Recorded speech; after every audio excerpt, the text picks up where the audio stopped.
भारत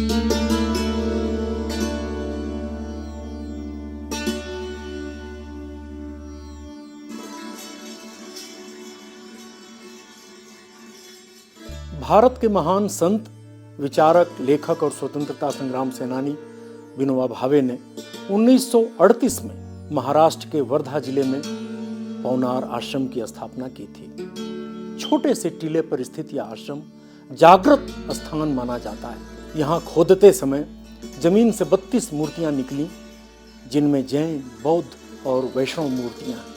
ये मूर्तियां 1400 साल पुरानी हैं। विनोबा जी कहते थे कि भगवत कृपा अनेक प्रकार से इस स्थान में प्रकट हुई है। भक्त की भाषा में बोलना हो तो यह स्थान जागृत देवता है। यहाँ रहना अच्छा लगता है। ज्ञानदेव ने कहा है, न राह त्याते राहवी, यानी स्थान ऐसा हो जो न रहने के लिए आया हो वह भी वहां रह जाए। विनोबा ने 1959 में इस आश्रम को ब्रह्म विद्या मंदिर के रूप में मूर्त रूप दिया। राजम्मा दी, सुशीला दी, श्यामा दी, लक्ष्मी बहन, बकुला बहन, कमला दी, मीरा दी, अक्का उषा दी, केरल के स्वामी सेवानंद जी आरंभिक आश्रम वासी बने। इस तरह 25 मार्च 1959 को पवनार आश्रम में ब्रह्म विद्या मंदिर की शुरुआत हुई। उस समय विनोबा पवनार में उपस्थित नहीं थे, क्योंकि 1951 से ही वे भूदान यज्ञ आंदोलन चला रहे थे। भूदान आंदोलन में विनोबा को 45 लाख एकड़ जमीन दान में मिली थी, जिसे उन्होंने भूमिहीनों को दे दिया। विनोबा ने ग्राम दान आंदोलन भी चलाया। भूदान यज्ञ यात्रा 1 वर्ष के लिए रोकनी पड़ी, क्योंकि विनोबा 1964 में पवनार आश्रम आ गए। विनोबा ने पवनार में 1 वर्ष रहकर आश्रम वासियों का प्रत्यक्ष मार्गदर्शन किया। 1965 से विनोबा फिर बिहार की वाहन यात्रा पर निकले। 1969 में विनोबा वर्धा लौटे। 1970 में विनोबा ने क्षेत्र संन्यास ले लिया। 15 नवंबर 1982 को अपने निर्वाण तक विनोबा पवनार के ब्रह्म विद्या मंदिर में रहे। पवनार के ब्रह्म विद्या मंदिर में जो साध्वी बहनें हैं, वे ब्रह्म विद्या के लिए सब कुछ छोड़ कर आई। पवनार आश्रम में मुख्यतया साध्वी बहनें रहती हैं। अभी बहनों की संख्या 22 है। 2 भाई हैं, जिनमें एक गौतम बजाज हैं। सभी आश्रमवासी खेत में काम करते हैं, आश्रम की साफ सफाई करते हैं। ब्रह्म विद्या मंदिर के आश्रमवासी प्रतिदिन 4 घंटे श्रम करते हैं और 2 घंटे सफाई और रसोई में देते हैं। सभी आश्रमवासी नियमानुसार उत्पादन के श्रम करते हैं, प्रार्थना करते हैं। श्रम, निष्ठा, ब्रह्म विद्या की सामूहिक साधना, स्वाध्याय और भक्ति पवनार आश्रम की पहचान है। यहाँ के आश्रमवासी सत्य, अहिंसा आदि जीवन के आधारभूत व्रतों का निष्ठापूर्वक पालन करते हैं। जिनकी उम्र अधिक है वे सामर्थ्य के अनुसार श्रम करते हैं। पवनार आश्रम में हर फैसला सर्वसम्मति से लिया जाता है। समाज में पूर्ण समानता और पूर्ण स्वतंत्रता कैसे लाई जा सकती है, इसकी प्रयोग भूमि है पवनार आश्रम। विनोबा की प्रेरणा से पवनार आश्रम से पिछले 62 वर्षों से मासिक पत्रिका मैत्री निकल रही है। आश्रम से कई महत्वपूर्ण किताबें भी छपी हैं, जिन्हें पढ़कर विनोबा दर्शन को आत्मसात किया जा सकता है। विनोबा जी का मानना था कि अध्यात्म में नई खोज होनी चाहिए, नया दर्शन होना चाहिए। जो अब तक अध्यात्म का खोज हुआ है उसमें वो शुरुआत है, वो कख गघ है, ABCD है। उतने से ही अध्यात्म पूरा नहीं होता। अगर साइंस के साथ उसको कदम से कदम मिला करके चलना है तो अध्यात्म में नए खोज होने चाहिए। और यहाँ के जीवन में ऐसी बिल्कुल बेसिक लेकिन शुरुआती कुछ खोजें हैं, जो जैसे कि सामाजिक क्षेत्र में खोज की एक बड़ी समस्या है कि पूरे समाज में छोटा बड़ा, पढ़ा अनपढ़, धनी गरीब, स्त्री पुरुष, पता नहीं कितने भेद हैं। लेकिन विनोबा जी चाहते थे कि पूर्ण स्वतंत्रता और पूर्ण समानता हो। और वो हम दावे के साथ कह सकते हैं कि वो इस आश्रम में वो एक बहुत बड़ा आधार है इस आश्रम का, कि पूर्ण समानता है और पूर्ण स्वतंत्रता है।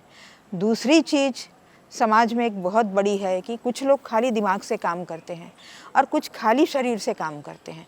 जो दिमाग से काम करते हैं वो शरीर का इस्तेमाल नहीं करते, जो शरीर से काम करते हैं वो दिमाग का बहुत इस्तेमाल नहीं करते। तो ये दो टुकड़े हो गए हैं, दो रुंड मुंड जैसे हो गए हैं समाज में। और आप साइंस की दृष्टि से देखेंगे कि जिस अंग का आप इस्तेमाल नहीं करिए वो यूजलेस हो जाता है। तो विनोबा जी तो मजाक में कहते थे कि अगर ईश्वर की यही इच्छा होती तो किसी को उसने खाली सिर दिया होता, किसी को खाली शरीर दिया होता, लेकिन ये दोनों होना चाहिए। तो इस जगह पर हम 6 घंटा श्रम करते हैं, 3 घंटा शारीरिक श्रम और 3 घंटा मानसिक श्रम, इसलिए दोनों की ज़रूरत है। तो अध्यात्म के साथ विज्ञान और विज्ञान के साथ अध्यात्म को जोड़ना बहुत ज़रूरी है। उस दृष्टि से इस आश्रम की स्थापना किया है विनोबा जी ने। इसके ब्रह्मचर्य पहली शर्त है यहाँ की, जो बाल ब्रह्मचारी हो वही यहाँ का सदस्य हो सकता है। और लेने के पहले हम बहुत देखते हैं, उसको कहते हैं कुछ पहले हफ्ते भर रहो, फिर महीने रहो, फिर साल रहो, फिर हम एक दूसरे को देखें, क्योंकि ऊपर से तो बहुत अच्छा दिखता है, लेकिन जब ऐसा कठिन जीवन जीना पड़ता है तब क्या क्या परेशानी उस व्यक्ति को होती है, तभी वो समझ सकते हैं। इसलिए हम बहुत धीरे से उससे हम देख सकते हैं। तो ये एक बहुत अच्छी बात है कि अभी विनोबा जी तो नहीं है, लेकिन एक दर्शन ने हमारे सामने उन्होंने इस आश्रम का रखा है। और हम कोशिश करते हैं, हम अभी बहुत दूर हैं उससे। हमको अगर दिल्ली तक जाना है तो अभी हम पवनार से भी नहीं निकले हैं, इतना अभी दूरी है, लेकिन फिर भी ये है कि उसकी एक दिशा है हमको मिली हुई है। कि विनोबा जी का ये आश्रम तो जब वो 1938 में यहाँ रहने के लिए आए तब से ही शुरू था। एक उसके बाद में 1951 में भूदान यज्ञ का कार्य शुरू हुआ, तब उनकी सब पदयात्राएं देश भर में हुई। उस समय में इस भूदान के काम में बहुत से जवान लोग, बहनें और भाई सभी अपना अपना कॉलेज या कैरियर, जिसको नौकरी, सब छोड़ करके इसमें शामिल हुए। तो उसमें बहुत सी बहनें भी आई थी, केरल से लेके आसाम तक की सब तरह की बहनें इसमें शामिल हुई। तो विनोबा जी एक बात बार बार कहते थे कि अब बहनों को भी ब्रह्म विद्या के क्षेत्र में आगे आना चाहिए। यहाँ बहुत संत बहनें हो गई है, मीराबाई है, आंडाळ है, लल्ला है, ऐसे मुक्ताबाई है, मीराबाई है, ऐसे सब नाम हैं। लेकिन शास्त्रकार होना और ब्रह्म विद्या के क्षेत्र में आगे बढ़ना ये बहनों के लिए बहुत ज़रूरी है। नहीं तो हमारे शास्त्र थोड़े एकांगी रह जाते हैं, केवल पुरुषों के द्वारा रची गई है। तो एक चीज़, और दूसरी बात उनका ये कहना था कि हमको जो भी काम करना है, चाहे ग्राम सेवा का काम करे, चाहे खादी का काम करे, चाहे कि रुग्ण सेवा का काम करे, इस सब कामों के पीछे में हमारी आध्यात्मिक निष्ठा, आध्यात्मिक बैठक होनी चाहिए। उसके बिना ये सारे जो बड़े अच्छे काम भी है ये शून्यवत हो जाएंगे। तो इस तरह से एक आध्यात्मिक भूमिका पर ये आश्रम खड़ा हुआ है।